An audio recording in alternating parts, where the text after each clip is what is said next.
साहेब नमस्कार. नमस्कार. सर्वप्रथम साहेब तुमचा परिचय द्या ना.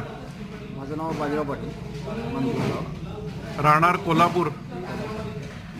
कोल्हापूरमधील अनुभवी तज्ज्ञ डॉक्टर जे आहेत आपल्यासमोर. मॅनकाइंड कंपनीचं जे नवीन लॉन्च असं मल्टीपर्पज विटाकाइंड कोलिन लिक्विड आहे ते डॉक्टर साहेबांनी वापरलं आणि त्यांना काही केसेसमध्ये त्याचे फार चांगले अनुभव आले. ते अनुभव आपण डॉक्टर साहेबांकडूनच ऐकूयात. पशुखाद्य खाण्याची तक्रार आहे, त्याच्यात अतिशय चांगला रिझल्ट आहे. वैरण चारा खाण्यात काय प्रॉब्लेम येत असतो ते काय सहज करतो. पशुखाद्य खाण्याचा बराच विषय आहे, ते येणं 100% करू. म्हणजे डॉक्टर साहेब जनरली पशुखाद्य न खाणं या तक्रारी केव्हा जाणवतात? म्हणजे पशु व्याल्यानंतर का आधीमध्ये? सर्वसाधारणपणे कितव्या दिवशी ह्या तक्रारी जाणवतात?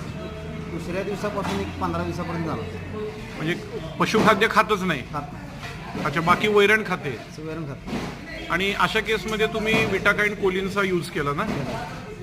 काय अनुभव आला जरा थोडंसं सविस्तर सांगा. म्हणजे किती डोस दिला, किती लोकांना आतापर्यंत तुम्ही हा अनुभव घेतला? दिवसा 100 ml. दिवसाला 100 ml. म्हणजे सकाळी 100 ml, संध्याकाळी 100 ml का? 50 ml. अच्छा, 50 ml सकाळी, 50 ml संध्याकाळी. आणि खायची काय तक्रार विटाकाइंड कोलिनची? खायची काय तक्रार नाही, काहीच. ओके. विटाकाइंड कोलिन हेच ना तुमच्या हातात आहे, तेच औषध तुम्ही दिलं? ओके. कारण हे एकदम म्हणजे मिक्स फ्रूट फ्लेवरमध्ये दिलेलं आहे. खायची काय तक्रार नाही. अशी त्यामुळं तुम्हाला काही तक्रार त्याची जाणवली नाही तरी म्हणा. सर्वसाधारणपणे किती केसमध्ये तुम्ही हा अनुभव घेतला? 3-4 केसमध्ये घेतला. 3-4 केसमध्ये घेतला. आणि म्हणजे डोस पोटात गेल्यानंतर साधारणपणे किती वेळा दुसऱ्या तिसऱ्या दिवशी खायला चालू केली? धन्यवाद साहेब, तुम्ही आमच्या विटाकाइंड कोलिन प्रॉडक्टबद्दल विश्वास ठेवलात आणि वापरल्याबद्दल. Thank you sir.